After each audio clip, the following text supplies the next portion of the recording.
Hello, আসসালামু আলাইকুম বন্ধুরা। আমরা আজকে ঘুরতে এসেছি এক জায়গায়।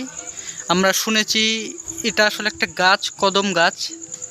আমরা শুনেছি এখানে নাকি প্রতি রাতে বলে কদমের বৃষ্টি হয়। এখানকার লোকজনই বলা বলি করে। আমরা কতটুকু সত্য আমরা সেটা জানি না, তবে আমরা যে দেখতে এসেছি আপনারাও দেখেন। এটি আসলে অনেক পুরনো একটি গাছ, একটি গ্রামে অবস্থিত গাছটি। এই গাছটি অনেক পুরনো, কিন্তু দেখে মনে হবে যে অল্প কিছুদিন হয়েছে লাগানো। যে আপনারা শিকড় দেখুন, আসলে এটি কিন্তু আপনার অনেক দিন আগের গাছ, প্রায় 50 বছর হয়ে গেছে গাছের। এটি আমাদের একটি ঐতিহাসিক গাছ, আমাদের গ্রামে অবস্থিত গাছটি। তবে আমরা এখানকার মানুষজন বলে আপনার এই গাছে বলে রাত হলে বলে কদমের বৃষ্টি হয়। আসলে কথাটা সত্যি কিনা জানি না। আমি আজকে এ কথাটি শুনে আমি চলে আসছি, আমি আর আমার এক বন্ধু। আমাদের আজকে মেন উদ্দেশ্য ছিল আপনাদের গাছটি দেখানো বা আমাদের নিজেরও দেখা। তবে আমরা এখানে এসে যা দেখতে পেলাম, হালকা হালকা কদমের ঝুড়ি পড়ছে আমরা দেখতে পাচ্ছি এখানে। আমার তো মনে হয়েছে এটা সত্যি একটি ঘটনা।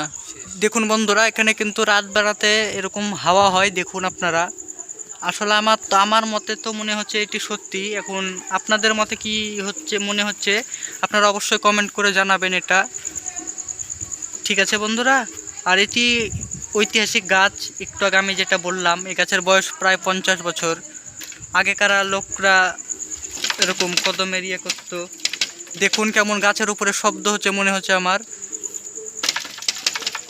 দেখুন আপনারা কি শব্দ।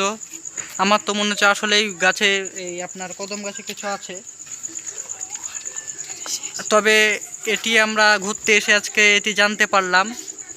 এরকমই ভিডিওর পরবর্তী পার্ট দেখতে হলে অবশ্যই আমাদের চ্যানেলটি সাবস্ক্রাইব করে আমাদের পাশে থাকবেন।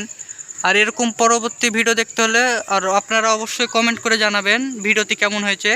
আর এর পরবর্তী পার্ট যদি আপনারা দেখতে চান অবশ্যই কমেন্ট করবেন আমাকে, আমি ইনশাল্লাহ পরবর্তী পার্ট আপনাদেরকে দেখাবো। তবে এই বলে আমি আপনাদের কাছ থেকে বিদায় নিলাম। আপনারা সবাই সাবস্ক্রাইব করে আমাদের পাশে থাকবেন। আর আপনারা এই ঐতিহাসিক বটগাছটি আরেক চালান দেখে নেন।